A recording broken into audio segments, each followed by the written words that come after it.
अस्सलाम वालेकुम viewers, welcome back to my YouTube channel. और आज की वीडियो में हमने करनी है 1.2 स्टार्ट। 1.2 से पहले कुछ इंपॉर्टेंट डेफिनेशंस है जिनका समझाना ज़रूरी है। इसके बाद 1.2 करना नहायत ही आसान हो जाएगा हमारे पास। अच्छा जी, सबसे पहली डेफिनेशन है रो मैट्रिक्स। रो मैट्रिक्स किसको कहते हैं? एक मैट्रिक्स को हम कह लेते हैं रो मैट्रिक्स। अगर उसके अंदर सिर्फ और सिर्फ एक ही रो हो तो हम उसको कहेंगे रो मैट्रिक्स। ये देख सकते हैं आप, मैंने एग्जाम्पल दिया 2 1 3, ये एक मैट्रिक्स है और सिर्फ इसकी रो ही एक ही बन रही है। अभी हम कॉलम्स की बात नहीं कर रहे, सिर्फ इसकी रो की बात कर रहे हैं, तो इसमें सिर्फ एक ही रो बन रही है। नेक्स्ट हम चल जाते हैं कॉलम में। तो इसकी एग्जांपल में 1 5 6 कुछ भी आप लिख सकते हैं। इसमें सिर्फ एक कॉलम बन रहा है, ये देख सकते हैं आप। तो एक जो कॉलम मैट्रिक्स है वो कैसे बनता है कि अगर उसके अंदर सिर्फ एक ही कॉलम हो तो हम उसको कहते हैं कॉलम मैट्रिक्स। वैसे इसमें रो भी 3 बन रही हैं, लेकिन सिर्फ अभी हम कॉलम मैट्रिक्स की बात कर रहे हैं तो इसमें एक कॉलम बन रहा है। उसके बाद रेक्टेंगुलर मैट्रिक्स कौन से मैट्रिक्स होते हैं? रेक्टेंगुलर मैट्रिक्स वो मैट्रिक्स होते हैं जिसमें नंबर ऑफ़ रोज़ और नंबर ऑफ़ कॉलम्स बराबर ना हो। For example 3 1 2 6 9 4। अब देखो, इसमें नंबर ऑफ़ रोज़ कितनी है? 1 2, और नंबर ऑफ़ कॉलम्स कितने हैं? 1 2 3। तो ऐसी मैट्रिक्स जिसके अंदर नंबर ऑफ़ रोज़ और कॉलम बराबर ना हो तो उसको कहते हैं रेक्टेंगुलर मैट्रिक्स। नेक्स्ट है स्क्वायर मैट्रिक्स। स्क्वायर मैट्रिक्स ऐसी मैट्रिक्स जिसके अंदर नंबर ऑफ़ रोज़ जो है वो बराबर हों, इक्वल हों। For example 2 1 0 6। अच्छा जी, अब देखें, इसमें 2 ही रोज़ बन रही हैं और 2 ही कॉलम्स। तो स्क्वायर मैट्रिक्स वो होती हैं जिसमें नंबर ऑफ़ रोज़ और नंबर ऑफ़ कॉलम जो है वो बराबर हों। नेक्स्ट हमारे पास आ जाता है नल और ज़ीरो मैट्रिक्स। नल और ज़ीरो मैट्रिक्स ऐसी मैट्रिक्स जिसके अंदर जो तमाम एंट्रीज़ है ना वो ज़ीरो होंगी।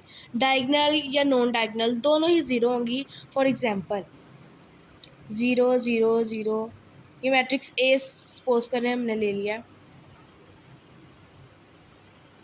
तो ये इसके अंदर नल और ज़ीरो मैट्रिक्स बहुत आसान है, जिसके अंदर जो तमाम एंट्रीज़ इन जो अंदर डिजिट्स होते हैं ना, इनको हम एंट्रीज़ कहते हैं। एक मैट्रिक्स की ये एंट्रीज़ है, ठीक है। तो ज़ीरो नल मैट्रिक्स उसको कहते हैं जिसके अंदर की तमाम एंट्रीज़ जो हो ना वो ज़ीरो हों। नेक्स्ट है हमारा ट्रांसपोज ऑफ मैट्रिक्स, ठीक है। ट्रांसपोज ऑफ मैट्रिक्स का आप सिंपल अल्फाज में इस तरह कह सकते हैं कि जो रोज़ हैं उनका कॉलम में चेंज होना और कॉलम का रोज़ में चेंज होना हम कहते हैं transfer of matrix. For example transpose of, ठीक है, ये मैट्रिक्स ए है हमारे पास 1 2 3 4। अब इसका हम जब ट्रांसपोज लेंगे तो ऊपर छोटा टी आ जाएगा ए के ऊपर, और इसका ट्रांसपोज हम किस तरह लेंगे? ये रो है एक, इसको हमने कॉलम में चेंज कर देना 1 3। ये दूसरी रो है, हम इसको दूसरे कॉलम में चेंज कर देंगे। तो रोज़ का कॉलम में चेंज होना और कॉलम का रोज़ में चेंज होना, इसको हम कहते हैं ट्रांसपोज ऑफ मैट्रिक्स। नेक्स्ट हमारे पास है negative of matrix. Negative of matrix आसान अल्फाज में आपको बताती हूँ कि फॉर एग्जांपल एक मैट्रिक्स ए है, उसकी एंट्रीज़ हैं, उनके साइन को आपने चेंज कर देना, उसको कहते हैं negative of matrix. For example मैं आपको लिख के दिखाती हूँ, ए इज़ इक्वल 3 1 -6 2, ठीक है। अब इसका आपने नेगेटिव ऑफ मैट्रिक्स निकालना है। नेगेटिव ए इज़ इक्वल, अंदर के साइन चेंज हो जाएंगे, ये प्लस था ये माइनस हो गया, ये भी प्लस था ये भी माइनस हो गया, ये अब माइनस था ये प्लस में चेंज हो जाएगा, ये फिर प्लस था और ये माइनस में चेंज हो जाएगा। ये सिंपल आपका नेगेटिव ऑफ मैट्रिक्स था। नेक्स्ट हमारे पास है सिमेट्रिक मैट्रिक्स। सिमेट्रिक मैट्रिक्स जो है आसान अल्फाज में जो ए का ट्रांसपोज है वो इक्वल ए के आता है। जिस तरह हमने ये ऊपर ट्रांसपोज ऑफ मैट्रिक्स किया था, ये तो आपको बताया था ना कि ट्रांसपोज किस तरह लेते हैं। अब कह रहे हैं ट्रांसपोज ऑफ मैट्रिक्स जो आता है ना वो ए के इक्वल आता है। फॉर एग्जांपल हम एक मैट्रिक्स ले लेते हैं, ए ही ले लेते हैं, 1 2 3 2 -1 4 3 4 0। अब हम इसका जो है वो ट्रांसपोज लेंगे। ट्रांसपोज ठीक है ना, पता है ना, रोज़ को कॉलम में और कॉलम को रोज़ में। ये फर्स्ट रो है, इसको हमने फर्स्ट कॉलम में कर देना, ये इसको हम चेंज करने लगे 1 2 3। अब इसको सेकंड कॉलम में 2 -1 और ये 4, और थर्ड को थर्ड में 3 4 0। तो आप देख सकते हैं ये बिल्कुल सेम है, ठीक है। यानी सिमेट्रिक मैट्रिक्स में क्या होता है, ए का जो ट्रांसपोज होता है वो किसके इक्वल आता है, ए के। ये देखें, ये हमने ए मैट्रिक्स लिया और ये ए का ट्रांसपोज है, ये दोनों एक आपस में बिल्कुल सेम है, तो ये हमारा हो गया सिमेट्रिक मैट्रिक्स। नेक्स्ट जो हम पढ़ेंगे वो है स्क्यू सिमेट्रिक मैट्रिक्स। अच्छा जी, स्क्यू सिमेट्रिक्स में क्या होता है कि जो ए का ट्रांसपोज है वो हमारे पास इक्वल आता है -a के। अब इसका क्या मतलब है कि ए का ट्रांसपोज -a के इक्वल किस तरह आ रहा है। तो सबसे पहले हम एक मैट्रिक्स ले लेते हैं ए, ठीक है। एग्जाम्पल -3 2 0 -1 3 1 0। अब हम इसका ट्रांसपोज लेते हैं, ठीक है। इसका हमने ट्रांसपोज लिया तो ये वाली इधर को आ जाएगी 0 2 3, ये था ना, तो हमने इसको इसमें ले आए। अब सेकंड जो है -2 0 -1, थर्ड जो है -3 -1 और ये क्या है 0।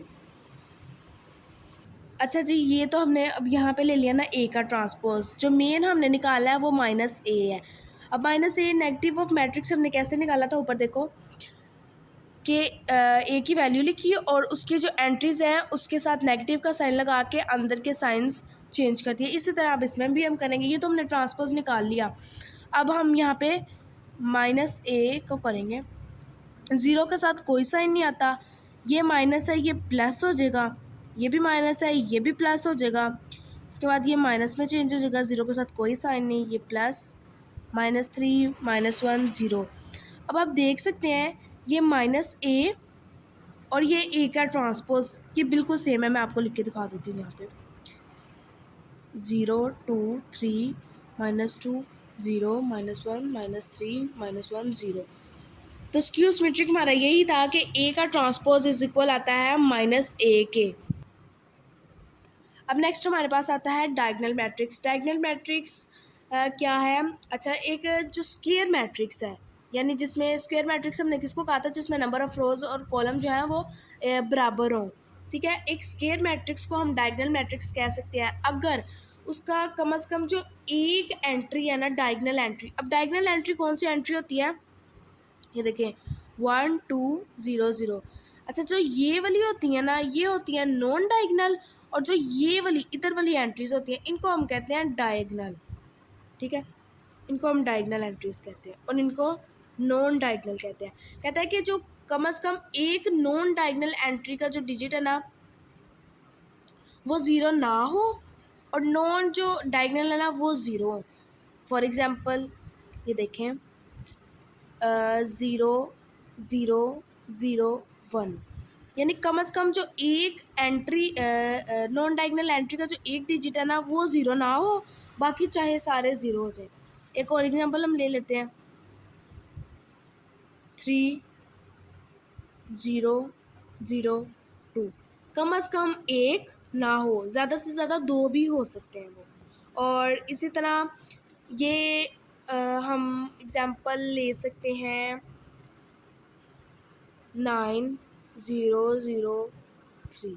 मतलब इस तरह के बहुत से एग्जांपल्स आप डायगोनल एंट्रीज में खुद से भी लिख सकते हैं। इसके एक और एग्जांपल में हम ले सकते हैं 1 0 0, उसके बाद 0 2 0 और 0 0 3। तो ये जो डायगोनल एंट्रीज़ हैं ये 0 नहीं है, और जो नॉन डायगोनल्स हैं वो देखो वो सारी ये देखो ये 0। तो यही मतलब इतना मुश्किल नहीं है डायगोनल एंट्रीज। नेक्स्ट जो हम करेंगे वो है स्केलर मैट्रिक्स। अच्छा जी, नेक्स्ट है स्केलर मैट्रिक्स। स्केलर मैट्रिक्स ऐसी डायगोनल मैट्रिक्स है जिसमें जो तमाम हमारी डायगोनल एंट्रीज है ना वो सेम हो। क्या मतलब है इसका, यानी डायगोनल एंट्रीज इस तरफ वाली होती हैं तो इसका मतलब है दोनों डायगोनल एंट्रीज सेम हो। अगर एक 2 है तो दूसरी भी 2, एक 1 है तो दूसरी भी 1, एक 9 है तो दूसरी भी 9। ये देखिए 6 0 0 6 इस तरह।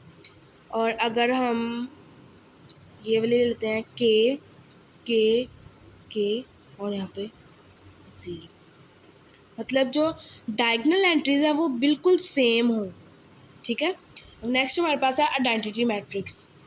हम एक डायगोनल मैट्रिक्स को आइडेंटिटी मैट्रिक्स कह सकते हैं अगर इसकी जो तमाम डायगोनल एंट्रीज है ना वो 1 हो। देख सकते हैं जैसे जिस तरह ऊपर स्केलर में हमने सामने सामने वाला सेम लिखा था, इसमें हमने यूनिटी, आइडेंटिटी कहते ही किसको है, यूनिटी यानी 1 को। तो 1 1 1 और बाकी हमारे पास आ गए हैं 0, तो इसको हम कहते हैं आइडेंटिटी मैट्रिक्स। नेक्स्ट मैं आपको 1.2 स्टार्ट करते हैं हम, तो लेट्स स्टार्ट इट। चलें जी, हम आ गए हैं एक्सरसाइज 1.2 पे, और इसके जो क्वेश्चंस हैं वो वैसे तो बुक पे सॉल्व हो जाएंगे, लेकिन मैंने फिर भी लिख ली हैं ताकि आप लोगों को अच्छी तरह समझा सकूं। सबसे पहले हमारे पास ए मैट्रिक्स है और इसके अंदर 4 एंट्रीज है और चारों ही 0 है। तो हमने एक डेफिनेशन पढ़ी थी ज़ीरो और नल मैट्रिक्स, जिसके अंदर जो है एक मैट्रिक्स की तमाम एंट्रीज जो होती हैं वो 0 होती हैं। तो ये हमारे पास आ जाएगा नल और 0 मैट्रिक्स। ठीक है, नेक्स्ट हमारे पास आता है बी मैट्रिक्स, और बी मैट्रिक्स में हमने एक डेफिनेशन पढ़ी थी रो मैट्रिक्स की, जिसमें कहता है कि एक मैट्रिक्स को हम बी मैट्रिक्स भी रो मैट्रिक्स कह सकते हैं जिसके अंदर एक कम से कम एक रो हो। तो ये देखिए इसके अंदर एक रो बन रही है, तो हम इसको कह सकते हैं ये रो मैट्रिक्स है। नेक्स्ट हमारे पास आता है सी मैट्रिक्स। अब रो भी तो हमने पढ़ लिया। A matrix is called column matrix if it has only one column, यानी एक मैट्रिक्स को हम सी मैट्रिक्स कह सकते हैं अगर उसके अंदर एक कॉलम हो। तो इसके अंदर एक कॉलम है तो हम इसको कहेंगे कॉलम मैट्रिक्स।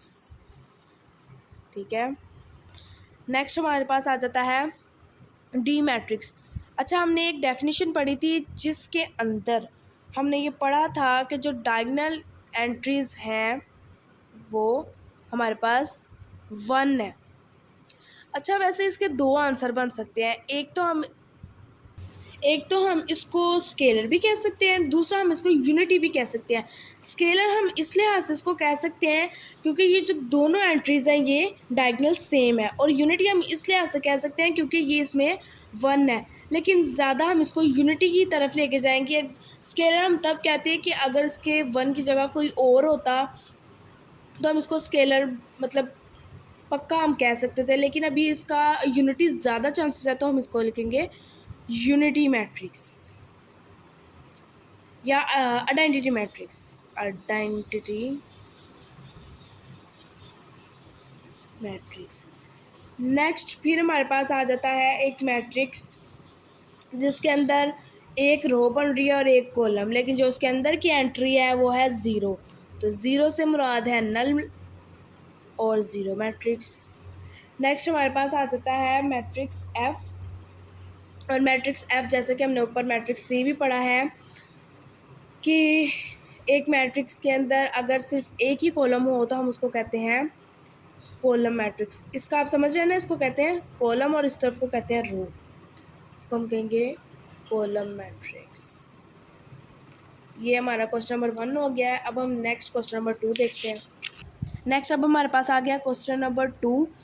अच्छा, इसमें भी हमने यही बताना है कि जो मैट्रिक्स हमारा है दिया हुआ वो रो है, कॉलम है, रेक्टेंगुलर है, आइडेंटिटी है, नल है, मतलब जितनी हमने पीछे भी डेफिनेशन समझी हैं उनमें से ये कौन सा मैट्रिक्स है। तो सबसे पहले देखें कि ये रो मैट्रिक्स तो नहीं है, क्योंकि रो मैट्रिक्स की डेफिनेशन कुछ ऐसी थी कि उसके अंदर सिर्फ एक रो, और ना ही ये कॉलम मैट्रिक्स है। उसके बाद हमने तीसरा जो पढ़ा था वो हमने पढ़ा था रेक्टेंगुलर मैट्रिक्स। इसको आप उसके मुताबिक देखते हैं। अच्छा जी, इसके अंदर कितनी रोज़ हैं 2, और कितने कॉलम्स हैं 1 2 3। तो रेक्टेंगुलर मैट्रिक्स भी शायद हमने यही पढ़ा था कि जिसमें नंबर ऑफ़ रोज़ और नंबर ऑफ़ कॉलम जो है वो इक्वल ना हो, उसको हम कहते हैं रेक्टेंगुलर मैट्रिक्स। तो ये हमारा है रेक्टेंगुलर मैट्रिक्स। ठीक है, मैट्रिक्स में आगे नहीं लिख रही क्योंकि ये हम मैट्रिक्स ही पढ़ रहे हैं। ठीक है, नेक्स्ट हमारे पास आ जाता है फिर से वही एक कॉलम। जो एक कॉलम बनता है उसको हम कहते हैं कॉलम मैट्रिक्स। नेक्स्ट अब आ जाता है इसमें कितनी रोज़ हैं 1 2। और कितने कॉलम है 1 2, यानी नंबर ऑफ़ रोज़ और नंबर ऑफ़ कॉलम्स बराबर है। तो ये हमने शायद पढ़ा था स्क्वायर मैट्रिक्स, कि जिसमें नंबर ऑफ़ रोज़ और नंबर ऑफ़ कॉलम जो है वो बराबर हो। अब जो डायगोनल एंट्रीज़ हैं वो क्या है 1, तो ये हमने पढ़ा था यूनिटी, आइडेंटिटी। नेक्स्ट जो हमारे पास आता है, इसमें 1 2 3 3 रोज़ हैं और 1 2 2 कॉलम है, और जिसमें नंबर ऑफ़ रोज़ और कॉलम बराबर ना हो उसको हम कहते हैं रेक्टेंगुलर।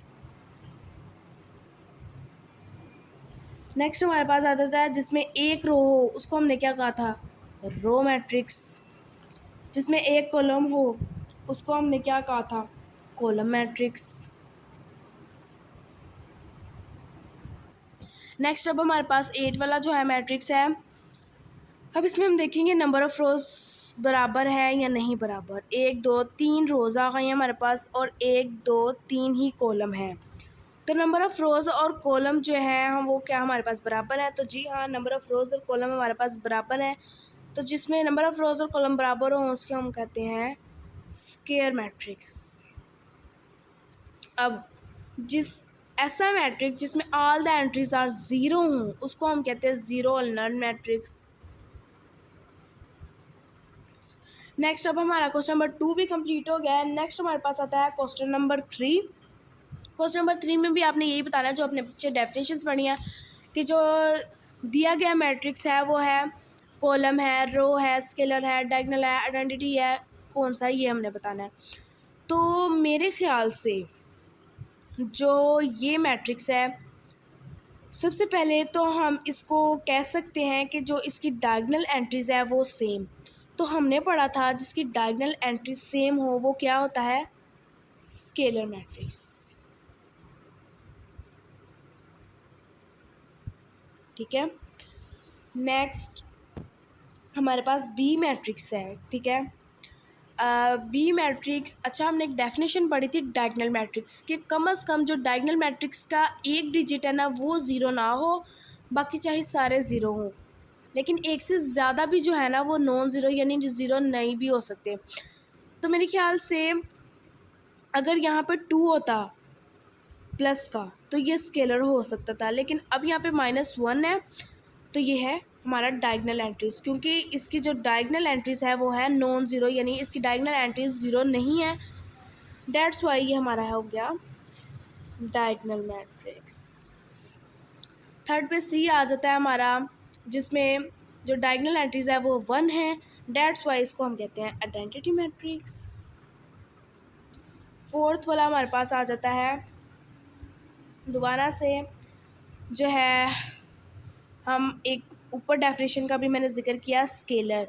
स्केलर में जो डायगोनल एंट्रीज़ है वो होनी चाहिए सेम, लेकिन इसमें जो है ना एक डायगोनल एंट्री जो है दी हुई है और बाकी जो दूसरी है वो ज़ीरो है। तो हमने डेफिनेशन पढ़ी थी कि डायगोनल एंट्री की जो हमने डेफिनेशन पढ़ी थी वो ये थी कि कम से कम एक डिजिट जो है वो ज़ीरो ना हो, बाकी चाहे सारे ज़ीरो हो। तो ये अब हमारे पास आ गया है डायगोनल मैट्रिक्स। ठीक है, अब नेक्स्ट थोड़ा समझने वाला हमारे पास सवाल आ गया है, इसको हमने पहले थोड़ा सा सॉल्व करना है और फिर 5 - 3 ये हमारे पास 2 आ जाता है, 0 ऐसे ही, यहाँ पे भी 0 ऐसे ही, 1 + 1 ये भी 2 आ जाता है। तो जिसकी डायगोनल एंट्रीज़ यहाँ से सेम हो उसको हम क्या कहते हैं, ऑफ कोर्स उसको हमने ऊपर बार बार पढ़ा है कि हम उसको कहते हैं स्केलर मैट्रिक्स। ले जी, जो हमारी 1.2 है उसका क्वेश्चन नंबर 1 2 3 जो है वो होना है बुक पे ही सॉल्व। ये देखें मैं आपको दिखाती हूँ, आपने इसी तरह इसको बुक पे सॉल्व कर लेना है, इसके आगे ऊपर ऊपर लिख देना रो कॉलम जो भी है। ठीक है, अब हम ये वैसे एज ए MCQ आता है, बोर्ड के लिहाज से कोई इतना इंपॉर्टेंट नहीं है, बस आपने कॉन्सेप्ट समझना है कि किसको रो कहते हैं किसको कॉलम कहते हैं। वो आप डेफिनेशंस भी अच्छे से समझ लें तो आपका ये तो आसानी से क्लियर हो जाएगा। नेक्स्ट अब हम आते हैं क्वेश्चन नंबर 4 पे। अच्छा जी, हम आ गए हैं क्वेश्चन 4 पे और इसकी मैं स्टेटमेंट रीड करती हूँ। Find the negative of matrix ABCD and E, यानी उन्होंने ABCDE के मैट्रिक्स दिए हुए हैं और हमने जो है ना इसका नेगेटिव फाइंड करना है। तो पीछे हमने डेफिनेशन में वैसे इसका फाइंड हमने वो किया हुआ है। तो नेक्स्ट अब हम क्वेश्चन नंबर 1 लिखते हैं। A मैट्रिक्स है हमारे पास जिसकी वैल्यू कुछ ये है -1। हमने इसका नेगेटिव मैट्रिक्स फाइंड करना है जो बहुत आसान है। A के साथ नेगेटिव लग जाएगा और यहाँ पे भी। तो ये प्लस है, ये -1 हो जाएगा, 0 और ये 1। तो नेगेटिव मैट्रिक्स हमारे पास आ गया है -1 0 1। ज़रूरी नहीं आप इसको 3 स्टेप में करें, आप इसको 2 स्टेप में भी ख़त्म कर सकते हैं, यानी एक क्वेश्चन और दूसरे स्टेप में आपका आंसर निकल जाएगा। नेक्स्ट हमारे पास आता है क्वेश्चन नंबर 2, यानी जो बी मैट्रिक्स है वो हमारे पास 3 2 -1 और 1 है। अब हम इसका बी मैट्रिक्स जो निकालेंगे तो यानी अंदर के साइन जो चेंज हो जाएंगे, क्योंकि बाहर जो है माइनस आ गया हमारे पास, तो ये -3 -2 1, क्योंकि माइनस माइनस प्लस हो जाएंगे तो ये 1 हो गया और ये -1। अच्छा जी, अब क्वेश्चन नंबर हमारे पास 3 है, यानी C2362। तो सी का हम नेगेटिव मैट्रिक्स लेंगे, नेगेटिव ऑफ मैट्रिक्स लेंगे तो इसका आ जाएगा -2 -3 -6 और फिर से -2। नेक्स्ट हम डी का लेंगे तो यानी 4 पार्ट आ गया इसका, -3 -4 2 और 5। जब हम इसका नेगेटिव लेंगे तो नेगेटिव डी इज़ इक्वल, ये पॉजिटिव हो जाएगा, नेगेटिव नेगेटिव पॉजिटिव, यानी माइनस माइनस प्लस, ये भी प्लस हो जाएगा, ये -2 और ये -5। ई वाला जो इसका पार्ट है अब हम वो करेंगे, इज़ इक्वल 1 2 -5 और 3 है। तो इसका नेगेटिव मैट्रिक्स लेंगे तो -1 -2 5 और -3 आ जाएगा हमारे पास। नेक्स्ट अब हमने करना है क्वेश्चन नंबर 5, जिसमें कह रहा है कि आपने दिए गए मैट्रिक्स का ट्रांसपोज फाइंड करना है। तो सबसे पहले अब ए मैट्रिक्स का ट्रांसपोज फाइंड करेंगे। ये मैंने ए मैट्रिक्स लिख लिया है। अच्छा जी, ट्रांसपोज ऑफ मैट्रिक्स क्या होता है कि जिसमें हम रोज़ को कॉलम में चेंज करते हैं और कॉलम को रोज़ में चेंज करते हैं। तो ये एक मैट्रिक्स लिखा है, इसका जब हम ट्रांसपोज लेंगे तो ये देखिए 0 1 -2 इस तरह को आ जाएगा, यानी ये हमारा ये कॉलम है तो ये रो में चेंज हो गया। नेक्स्ट हमारा है बी मैट्रिक्स जो है 5 1 -6, तो ये रो है, इसको हम एक कॉलम में चेंज कर देंगे, 5 1 और -6 और बी के ऊपर आ जाएगा बी ट्रांसपोज। नेक्स्ट जो है वो सी वाला हमारे पास है 1 2 3 2 -1 और 0। इसका जब हम सी ट्रांसपोज लेंगे तो फर्स्ट रो को हम चेंज कर देंगे फर्स्ट कॉलम में, यानी 1 2। सेकंड रो को चेंज कर देंगे सेकंड कॉलम में, 2 -1। थर्ड रो को चेंज कर देंगे थर्ड कॉलम में। तो ये हमारा सी का भी ट्रांसपोज निकल आया। नेक्स्ट जी आता है हमारे पास डी, तो हम डी का मैट्रिक्स लिख लेते हैं। अब हम डी का ट्रांसपोज निकालेंगे तो फर्स्ट रो यानी फर्स्ट कॉलम में चेंज हो जाएगी 2 3, सेकंड रो सेकंड कॉलम में चेंज हो जाएगी, तो ये डी का भी ट्रांसपोज निकल आया। नेक्स्ट हमारे पास आता है ई, 2 -4 3 5। जब हम ई का ट्रांसपोज लेंगे तो फर्स्ट रो जो है फर्स्ट कॉलम में आ जाएगी, सेकंड रो सेकंड कॉलम में आ जाएगी, ई का ट्रांसपोज भी फाइंड हो गया। नेक्स्ट एफ का ट्रांसपोज जो है 1 3 2 4, तो एफ का ट्रांसपोज जो है first row first column second row second column. अच्छा जी, क्वेश्चन नंबर हो गया है हमारे पास 5 भी कंप्लीट। अब हम करेंगे क्वेश्चन नंबर 6। क्वेश्चन नंबर 6 में उन्होंने कहा गया है, ये मैं आपको दिखा देती हूँ। Verify that if A is equal 1021 और बी इज़ इक्वल 1210, देन ए का ट्रांसपोज का होल ट्रांसपोज जो है वो ए के इक्वल होगा और बी के ट्रांसपोज का होल ट्रांसपोज जो होगा वो बी के इक्वल होगा। तो सबसे पहले हम ए को सॉल्व कर लेते हैं। अच्छा जी, ये मैंने ए का मैट्रिक्स तो लिख लिया, क्वेश्चन नहीं मैंने लिखा, मैं आप लिख लेती हूँ। क्वेश्चन था ए का ट्रांसपोज का होल ट्रांसपोज इज़ इक्वल ए। तो सबसे पहले हम इसका ट्रांसपोज लेंगे, ए का ट्रांसपोज ले लिया तो रो कॉलम में चेंज होगी 1 2 और सेकंड रो सेकंड कॉलम में चेंज होगी। एक ट्रांसपोज ले लिया, उसने कहा डबल ट्रांसपोज लेना है तो इसके ट्रांसपोज का भी ट्रांसपोज ले लेंगे। जो फर्स्ट रो है वो कॉलम में चेंज हो जाएगी 1 0 और सेकंड रो वो सेकंड कॉलम में चेंज हो जाएगी जो 2 1। तो ये प्रूव्ड हो गया है, हिंस प्रूव्ड डैट ए का जो ट्रांसपोज है वो इक्वल हो गया है ए के। अब ऊपर देख सकते हैं ए का ट्रांसपोज जो है वो ए के इक्वल आ गया। As it is same value. इस तरह अब हम बी का भी करेंगे। अच्छा जी, ये बी का हमने मैट्रिक्स लिख लिया है और सबसे पहले अब हम लेंगे बी का ट्रांसपोज। तो जो फर्स्ट रो है उसको फर्स्ट कॉलम में चेंज कर देंगे, सेकंड रो जो है वो उसको सेकंड कॉलम में चेंज कर देंगे। ये तो हो गया एक ट्रांसपोज। फिर से इसका ट्रांसपोज जब हम लेंगे तो आएगा, ये जो रो थी ये कॉलम में दोबारा से चेंज हो जाएगी और ये जो ये वाली रो थी ये दूसरे कॉलम में चेंज हो जाएगी और सिमिलरली इसका भी आ जाएगा। हैंस प्रूव्ड दैट बी के ट्रांसपोज का होल ट्रांसपोज जो है वो बी के इक्वल है, ये आप देख सकते हैं। तो हमारी हो गई है 1.2 भी कंप्लीटेड। तो इंशाल्लाह मुलाकात होगी नेक्स्ट वीडियो में। अल्लाह हाफ़िज़।